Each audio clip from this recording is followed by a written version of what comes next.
सभी को सुप्रभात। मैं शिशुपाल में BA पार्ट 3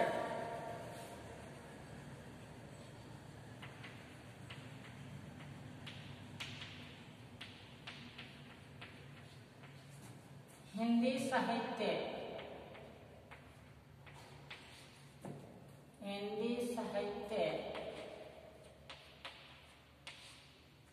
आधुनिक काव्य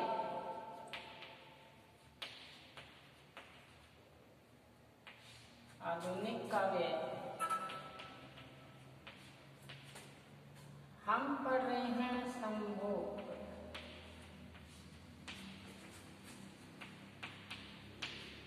जगदीश गुप्त द्वारा रचित लघु काव्य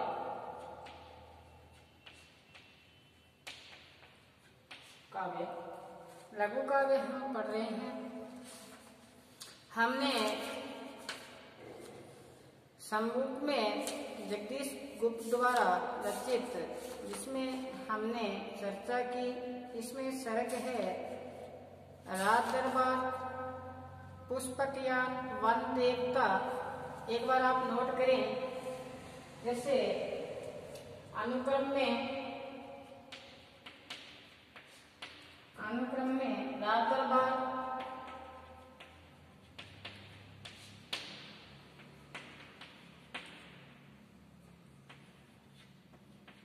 पुष्पकयान,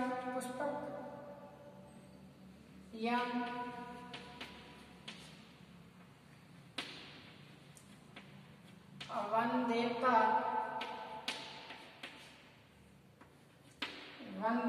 दंडकाल में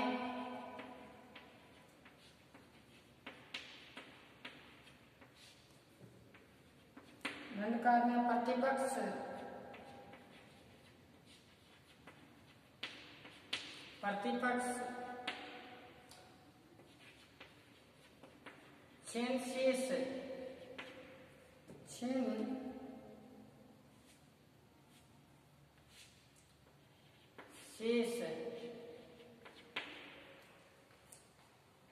आत्मकथ्य और अंतिम है अराकत तिलक। हमने रात दरबार पढ़ लिया, पुष्पकयान पढ़ लिया, और ये भी हमने अंतिम पड़ाव पे है हम वन देवता में। फिर दंडकार में प्रतिपक्ष, छीनशेष, आत्मकथ्य, अराकत तिलक, ये हम इस पर चर्चा करेंगे। तो आप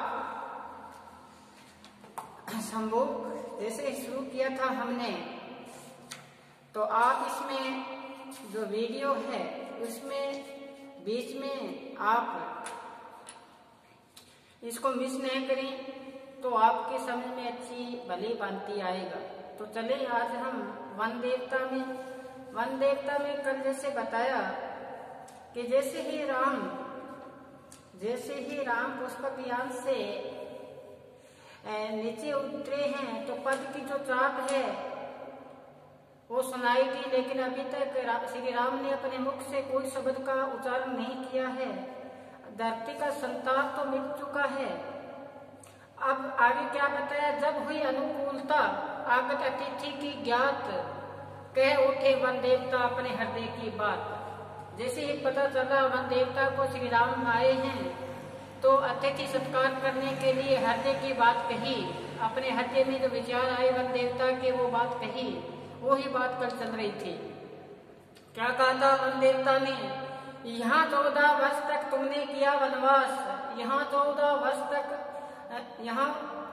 वर्ष तक तुमने किया वनवास, तुम्हें नहीं वन से अप्रीत हमें है विश्वास। आपने 14 वर्ष तक यहाँ वनवास काटा है, ये बात आपको परिचित है, ये आपको हम क्या बात बताएं। फिर कहा कि उस समय तुम बटोही थे, आज आप सत्ताहीन थे, सत्ता आपके पास नहीं थी, लेकिन किंतु अब तुम राजपद पर हो आसीन।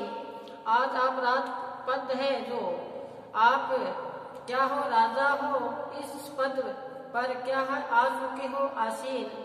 तुम अयोध्यापति बने रघुपति के सिर मोर, स्वतः सब कुछ जानते हो, हम कहें कुछ और। कहते हम क्या बताएं, आप घट घट की बात जानने वाले हो। फिर बताया कि सुना है कि आपकी फैली है तुम्हारी योजनाओं तक योजनाएं, इतनी योजनाएं आपकी फैली है, पर अगर सीमित रही योजनाओं तक योजनाएं आपकी सीमित कहाँ तक रही है कि आपकी पहुंच नहीं पाई भूखे जनों की तक योजनाएं। लोग भूखे प्यासे इस वन में भटकते फिरते हैं, यहाँ तक आपकी योजनाएं पहुंच नहीं पाई, सुख संसाधन आपके यहाँ पहुंच नहीं पाए हैं। पर्वत नदियां पठारे निर्जल तक योजनाएं, आपने योजनाएं तो बहुत दूरी दूरी तक बना रखी है, सुविधाएं आपने उपलब्ध करवाई है, लेकिन यहाँ पर योजनाएं पहुंच नहीं पाई है। ये जो वन के वासी है ये निरक्षर है और पिछड़े हुए लोग हैं, सहते हैं यातनाएं, ये यात्राएं सहते हैं, अधमरे हैं, संतोष को खाए चबाए, ये संतोष धारण कर लेते हैं और संतोष को ये खाते हैं और चबाते हैं। देखो बहुत गहराई में शब्द है कि इनकी योजनाएं, श्री राम की योजनाएं चारों दिशाओं में फैली हुई है, लेकिन योजनाओं का लाभ जो पिछड़ी हुई है, जो निरक्षर है, अनपढ़ है, उन तक नहीं पहुंच पाई है। ये संतोष को ही खाते हैं और चबाते हैं। अब फिर बताया कि वन के रक्षक है, वो इन पर क्या करते हैं, भांति भांति अत्याचार, भांति भांति के अत्याचार करते हैं। इन्हें मिलता रहे व्यवहार। वन देवता फिर आशा की किरण के साथ श्री राम को कहते हैं कि इनको क्या मिलता रहे, इनको अच्छा व्यवहार मिलता रहे। क्यों इन्हें सताते आते तुम्हारे भक्ते, कहते आपके जो सेवक है वो इनको सताने के लिए इस वन में आते हैं और फिर क्या करते हैं, इन्हें अपनत्व का साधन मिले। ये भी जो लोग है, पिछड़ेपन है, अनपढ़ है, ये भी चाहते हैं कि हमें क्या मिले, हमें अपनत्व का भाव मिले। ये अपने कृष्ण से ये पूरी जगती को क्या करते हैं, अपने आलिंगन में लेना चाहते हैं, लेकिन इनको स्नेह लगा प्रेम नहीं मिल पाता। ये बताया। आगे क्या बताया है कि ये चना अपना चबाकर हाथ चाटेंगे। देखो कितनी महत्वपूर्ण बात आई है कि ये चना चबाकर हाथ अपना चाटेंगे, अपना पेट काटेंगे, काम करने की उन्हें लजा नहीं लगती, क्या भला इनकी सजा नहीं लगती। देखो कहते हैं ना कि निर्बल को मत सताइए, जागती मोटी हाय, मरे जीव के चाप से लोहे भस्म हो जाए। वही बात यहाँ वन देवता श्री राम के आगे रख रहे हैं। क्या कहते हैं, ये चना चबाकर क्या चाटते हैं, हाथ चाटते हैं। चना चबाकर क्या चाटते हैं, हाथ चाटते हैं। इनकी सजा आपको नहीं लगती क्या? आगे देखो क्या बताया है। फिर बताया है कि यदि इन्हें कोई चढ़ा दे शान पर, खेल पर, अपनी जान पर, भूमि इनके किलोरे गूंजते, चांद सूरज आग सब पूजते।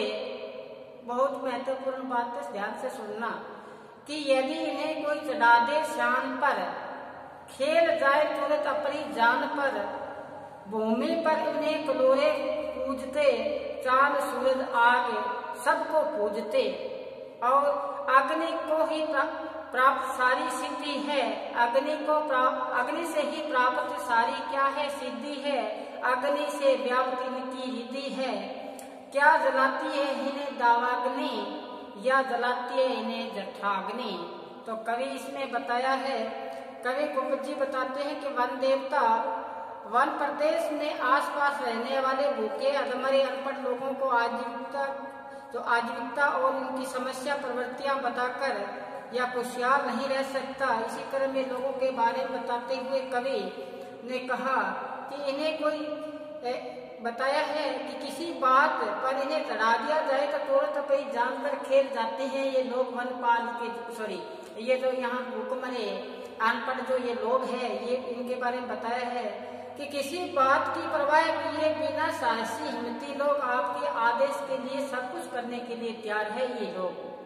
फिर आगे बताया कि इनकी इतनी आस्था अधिक है कि आग और चांद सूरज इनको ईश्वर मानकर इनकी पूजा करते हैं। इनकी आस्था के बारे में बताया कि ये जो इनकी आस्था है इतनी अधिक है कि आग और चांद सूरज को सबको क्या मानते हैं, ये ईश्वर मानते हैं, इनकी पूजा करते हैं।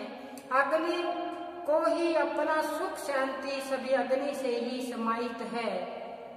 फिर आगे बताते हैं कि राजा राम को बताते हुए ये लोग रात दिन सिर्फ तुम्हारा ही नाम जपते हैं। देखो फिर महत्वपूर्ण बात आई, ये बोले लोग हैं, कहते ना बोले बा मिले रुगराई, आपने सबरी का क्या किया, उद्धार किया। तो इसी प्रकार ये बोले वाले लोग हैं और क्या बताए, आपका ही सदैव नाम जपते हैं, अर्थात क्या बताए, तुम्हारा ही स्मरण करते हैं बिना स्वार्थ। इनको किसी प्रकार का स्वार्थ नहीं है, आपका ही आपके बारे में बता गई। कहने का आशय ये है कि सबरी ने ही उन्हें नाम जपने सिखाया है। सबरी के पद जिनों पर ये चलते हैं और कहते हैं भोले बा मिले रोगराई की नाते ये सब लोग हैं। आगे क्या बताया है देखना कि आगे बताया कि जागते सोते तुम्हारा नाम जपा करते हैं, निपट निष्काम सबरी की उन्हें सब बात याद, उन्हें सबरी की सब बात याद है। आगे बताया झोंपड़ों के बीच, ध्यान से सुनना, कि झोंपड़ों के बीच झूठे बेर सबरी ने कर लिए थे ढेर। यदि तुम्हारा आगमन ले जान नाच उठेगी गुंजा कर गान, लीप गोबर की धुंधले धाम साग पात पोस देगी राम। पर इन्हें संवेदना से ही नगरवासी समझते हैं मृग और मेन। कवि ने यहाँ पे बताया है, ध्यान से सुनना। कवि बताते हैं कि ये झोंपड़ों में रहते हैं, कोई महल इनके पास है नहीं, कच्चे मकान भी इनके पास नहीं है, तो झोंपड़े में रहते हैं। इन्हें वो बात याद है सबरी वाली कि सबरी ने झूठे बेर इकट्ठे किए थे, वो बेर को खाने के लिए आप आए थे। अब इनको ये बात ज्ञात हो जाती कि आप यहाँ आने वाले हो, तो बताया है कि ये झोंपड़े के बीच झूठे बेरों की सबरियों ने ली है ढेर। इन्होंने भी ढेर लगा रखे हैं झूठे बेरों का अपने झोंपड़ों में।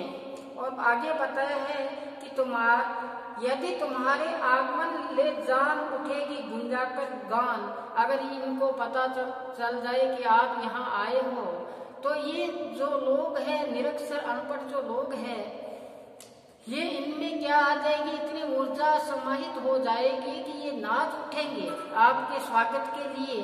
अपना जो घर है उसको गोबर से लेप कर और वहां चूल्हे पर जो लकड़ियों जलाकर धोए से व्याप्त जो पूरा झोंपड़ा है उसमें साग परोस कर आपके सामने क्या कर देंगे, प्रस्तुत कर देंगे। इतना मान सम्मान, इतना ये है।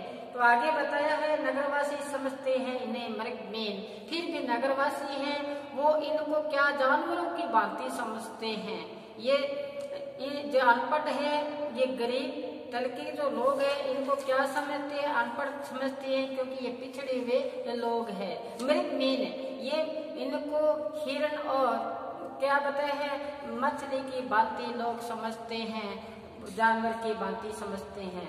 आगे बताया है दंड देने हेतु दंडक से आए हो तुम आगे, एक क्षण सोचा कहाँ थे कहाँ तुम आगे। देखो फिर बात वन देवता ने श्री राम के आगे रख दी कि तुम यहाँ किसको दंड देने आए हो और कहाँ थे और कहाँ आ गए आप।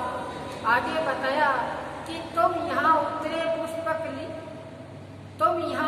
गगन के लिए पुष्पक यान या यहाँ अभाव भरा सुख उदासियों का देश। देखो कि दिए तले अंधेरा। वो बात यहाँ वन देवता ने कही कि आप तो यहाँ भ्रमण करने के लिए पुष्पक यान ले लिया और आपने ये नहीं सोचा कि झोंपड़े में कभी भोजन बना या नहीं बना। ये नेतागण बड़े बड़े जो लोग हैं ये आला बंगलों में बैठकर क्या बना लेते हैं, एक गरीबी का आकलन करते हैं, लेकिन इनको ये पता नहीं होता कि आज गरीब के झोंपड़े में खाना बना या नहीं। आगे बताया कि जैसे कोई झोंपड़े में रहते हैं उनको जो बड़े नेता कह लो या प्रशासनिक तंत्र को ध्यान नहीं होता कि गरीबी क्या है। तो इसी प्रकार यहाँ श्री राम के आगे वन देवता ने यह निरीक्षण पिछड़े हुए लोगों की व्यथा को उजागर किया, बताया कि तुम यहाँ आए हो पुष्पक यहाँ लेकर, लेकिन यहाँ तो क्या बताए अभाव से भरा है, ये सोया हुआ उदासियों का देश है। यहाँ पर तुम आए हो कि कहाँ पर थे और तुम कहाँ पर आ गए। फिर आगे क्या बताए, राम अब तुम नगरवासी हो, चक्रवर्ती हो, सुपासी हो, विजन की नहीं करना अब मानना, विजन को अपना स्वजय ही जानना। तो बताया है, राम को बताते हैं यहाँ वन देवता कि तुम नगरवासी हो, तुम चारों दिशाओं को जीतने वाले चक्रवर्ती हो और सुख संपन्न हो, विजन की करना नहीं अब मानना। यहाँ सुनसान में यहाँ रहने वाले लोगों का ध्यान रखना, इसका इनको ही आप क्या मानना, स्वजन मानना, अपना ही मानना, ये जन ही मत मानना इनको। विनत हो राम आगे बढ़े, सहसा हुई अनुरित लोचन कौर। अब राम ने अपने मुख से अभी तक एक शब्द का उच्चारण नहीं किया, अपने मुख खोला नहीं है। अपनी आंखों को पलकों को उठाकर, आंखों की कोर पलकों को उठाकर अनुरित गर्म किया, यानी कि आंखें अभी तक आंखों में क्रोध भाव जागृत है श्री राम के। और फिर बताया इंद्रजाल लगी एक क्षण वही भीमाकर बन व्यापक सब और। कहते हैं कि इस प्रकार से चारों तरफ से इंद्रजाल की भांति आंखें भ्रमण करने लगा जैसे राम के भीतर छिपी क्रोधाग्नि हुई बहार, सुबद मन के बन गई दवाग्नि। सभी ने वहां पर जन थे, उन्होंने सोचा कि राम के अंदर छिपी हुई क्रोधाग्नि है, राम तो क्रोधित भाव से हैं, हम इन्हीं के भाव पैदा कर रहे हैं। तब ऐसा लगा जैसे जंगल में क्या लग गई हो, आग लग गई हो।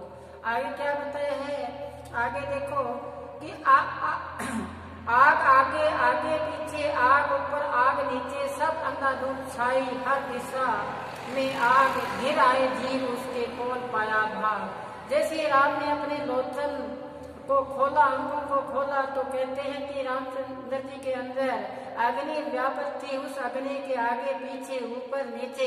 कहते हैं कि जहाँ भी देखा वहां पर अग्नि व्याप्त हुई।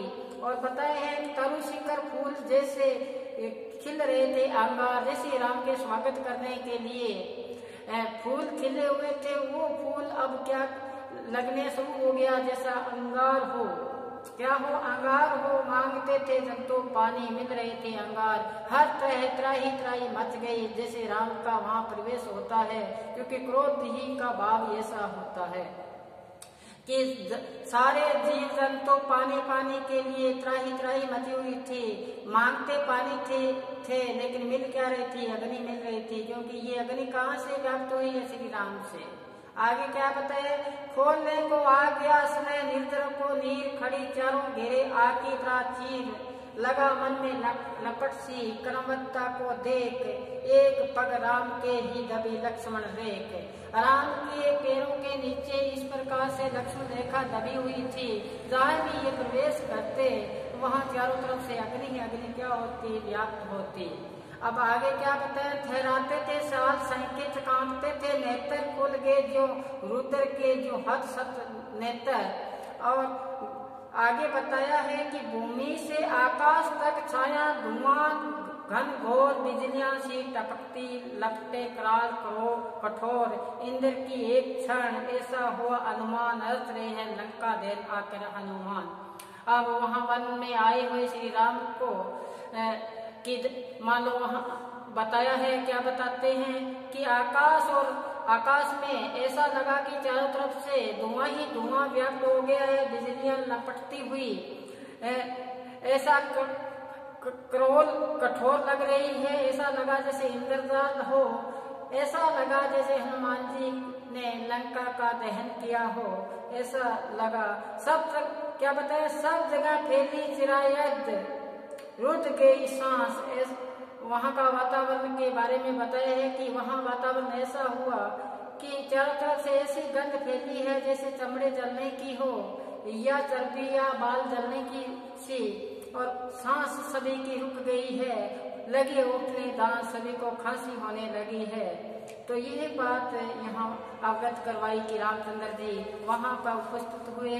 वन देवता ने जो बात कही, जो वन देवता ने बात कही, उस बात का उत्तर न देते हुए श्री राम ने श्री राम के जो आंखों से क्रोध भाव की जो अग्नि व्याप्त हुई है, उस अग्नि का बताया है कि जैसे लक्ष्मण लंका का क्या कर रहे हो, दहन कर रहे हो, ऐसी गंध व्याप्त हो गई है जिस प्रकार से कोई चमड़ा बाल या चर्बी जल रही हो जिसमें गंध निकलती है।